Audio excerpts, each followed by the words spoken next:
Hi, everybody. Happy Monday. Welcome to another round of the one and only Ivan. So let's pick up on chapter called Babies, page that is 139.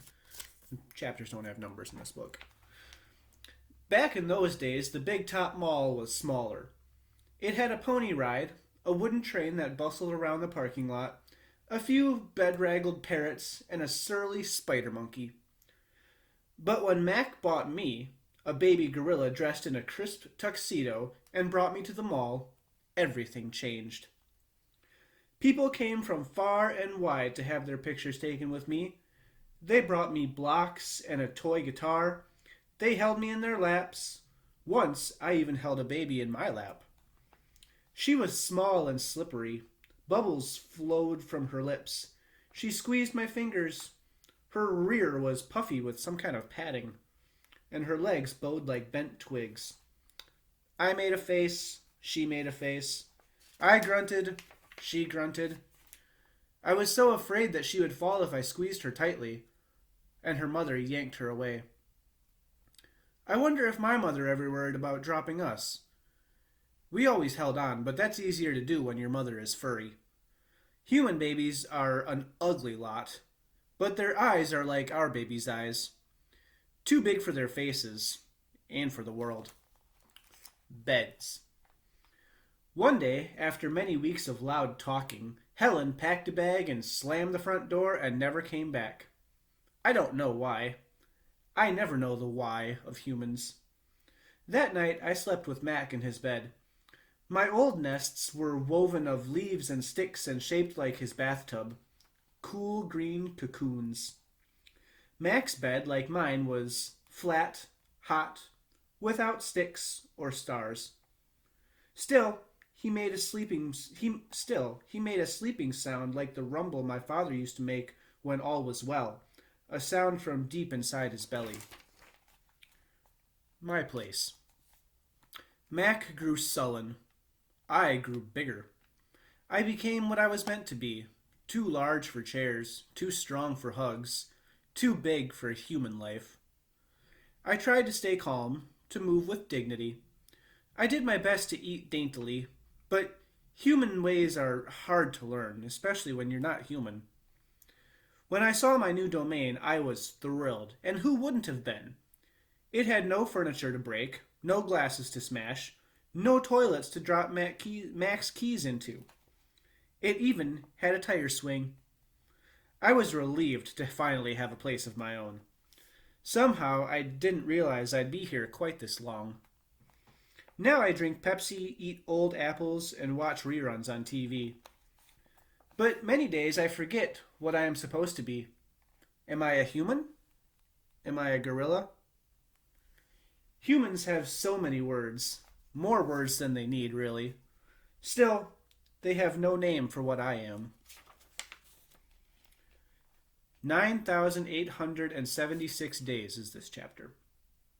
It looks like he's keeping count. Ruby is finally asleep. I watch her chest rise and fall. Bob, too, is snoring. But my mind is still racing. For perhaps the first time ever, I've been remembering.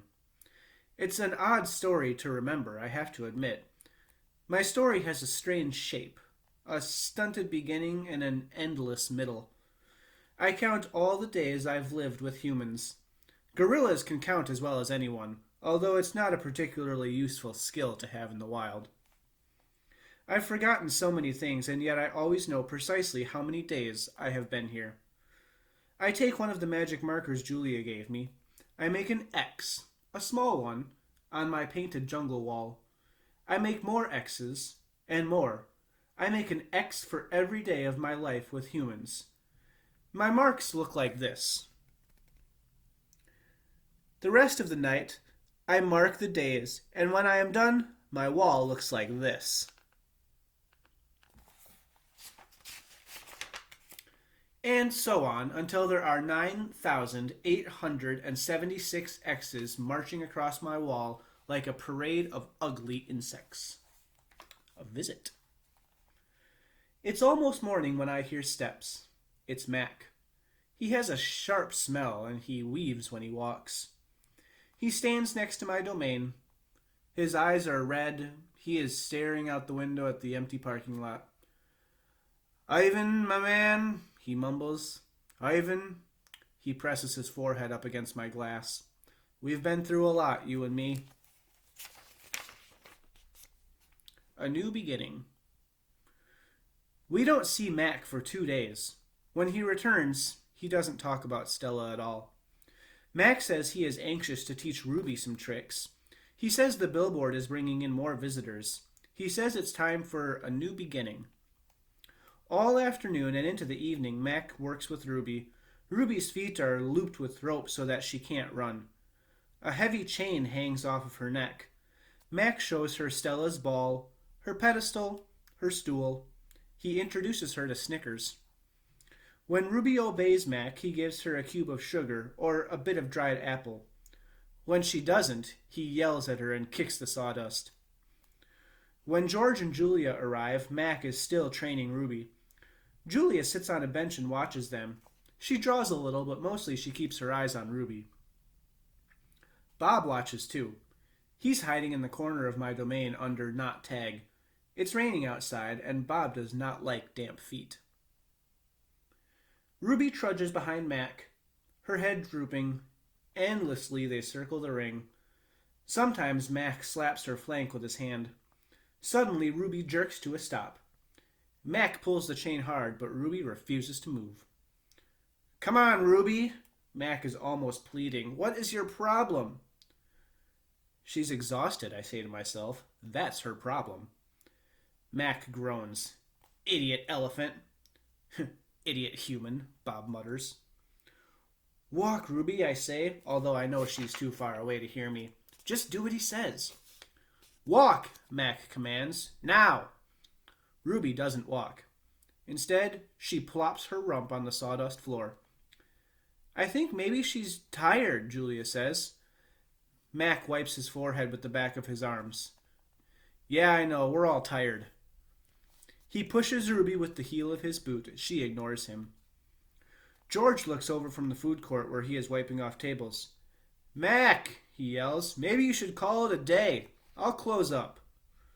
Mac yanks on Ruby's chain. She's as anchored as a tree trunk.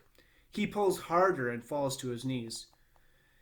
That does it, Mac says. He brushes the sawdust off his pants. I am through playing around.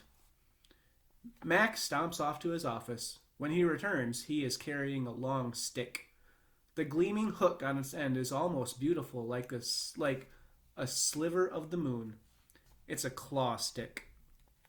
Mac pokes Ruby with the sharp point. Not hard, just a touch. I can tell he wants her to see how much it can hurt. I growl low in my throat. Ruby doesn't budge. She is a gray, unmoving boulder. She closes her eyes, and for a moment I wonder if she might actually fall asleep. I'm warning you, Mac says. He breathes out and he stares at the ceiling. Ruby makes a huffing sound. Fine, Mac says. You want to play it that way? He draws back the claw stick. No, Julia cries. I'm not going to hurt her, Mac says. I just want to get her attention. Bob snarls. Mac swings. The hook slices through the air just a few inches above Ruby's head. See why you don't want to mess with me? Mac says. He draws the stick back again. Now move! Ruby jerks her head, flinging her trunk towards Mac. She makes a noise that sends the sawdust scattering. It makes my glass windows shiver. It is the most beautiful mad I have ever heard. Ruby's trunk slaps into Mac. I don't see exactly where she strikes him. Somewhere below his stomach, I think, and I know he must be uncomfortable because Mac drops the claw stick and falls down on the ground and curls into a ball and howls like a baby. Direct hit, Bob says. All right, we'll stop there for today. The next chapter is Poor Mac.